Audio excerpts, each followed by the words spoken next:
A warm welcome. Let him know we're praying for him. He's rebuilding an entire nation, and yet paused to be with us on today. Most honorable, I wanted to first say good morning to you and to let you know that we are praying with you, but not just praying with you, we are standing with you. We don't want you to feel like you're in it by yourself. I want to first give you high commendation for your leadership. Everything that was asked of you as a leader in terms of financial and fiscal reform, you have done it. Nobody is talking about how you've reserved over $150 million for your country in case of emergencies such as this. That the impact is almost at $8 billion, but you are unwavering in your resolve that Jamaica is going to bounce back.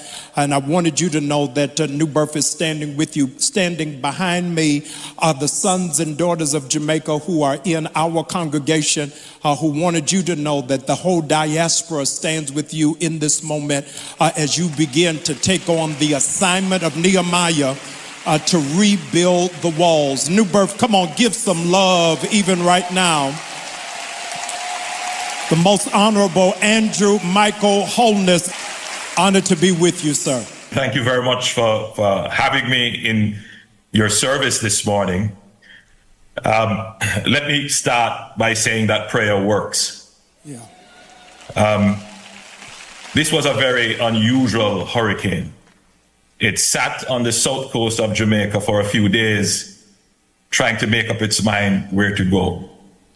And the people of Jamaica went on their knees in prayer.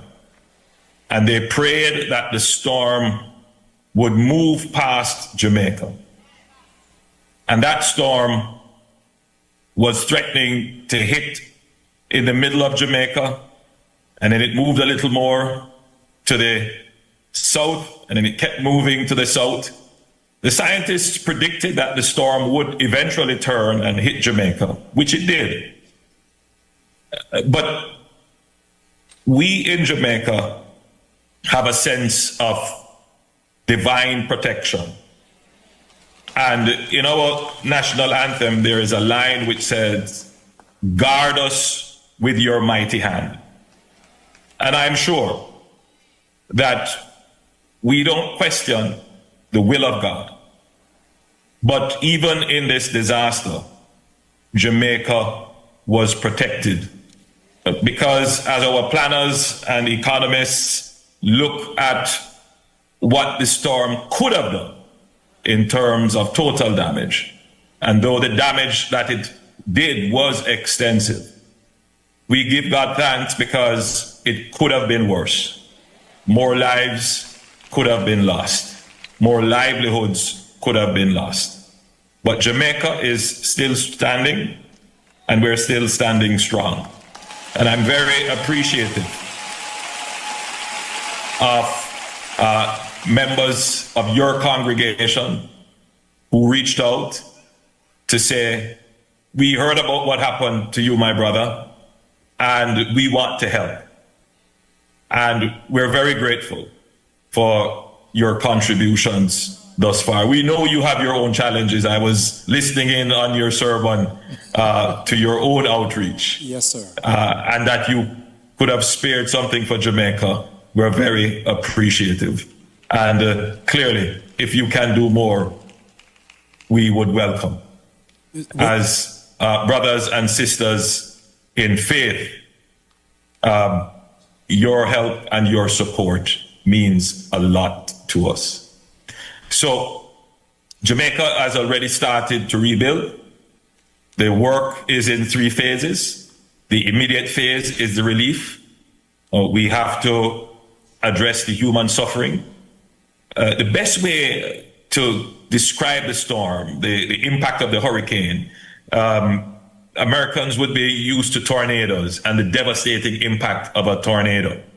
But think about a tornado on a much wider scale. And think about it with more rain and wind.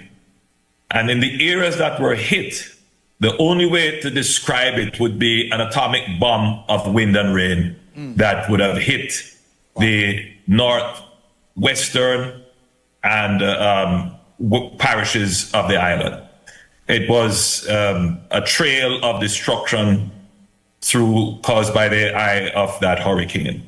So people would have lost roofs, entire houses flattened, the agricultural sector wiped out, tourism impacted, lives turned upside down. So the human suffering, people in the parishes affected, in the 5 parishes that were significantly affected, there are many persons now without water, without electricity, without food, without shelter. And many of them have taken, though this is the depths of despair, they have taken a positive approach.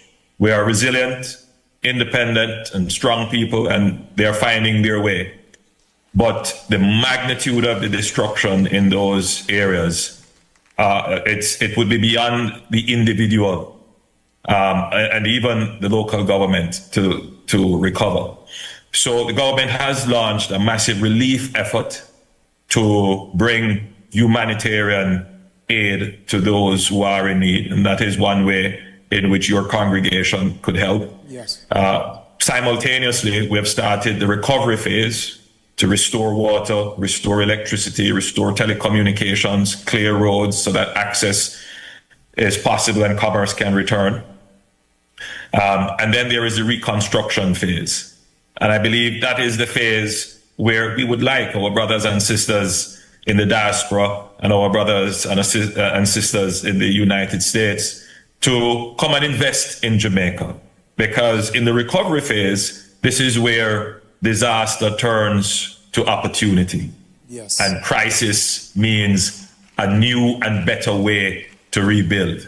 And in that new and better way to rebuild, we need investments in our tourism, investments in our agriculture, investments in our infrastructure. Come and participate and enjoy the gains and the benefits from building a new, smarter, more resilient infrastructure. So again, let me thank you for the time, and I want to thank your wonderful congregation. I encourage you to continue to pray as people of faith for Jamaica and indeed for all other countries that have been affected by natural disaster. Thank you very much. Thank you, Prime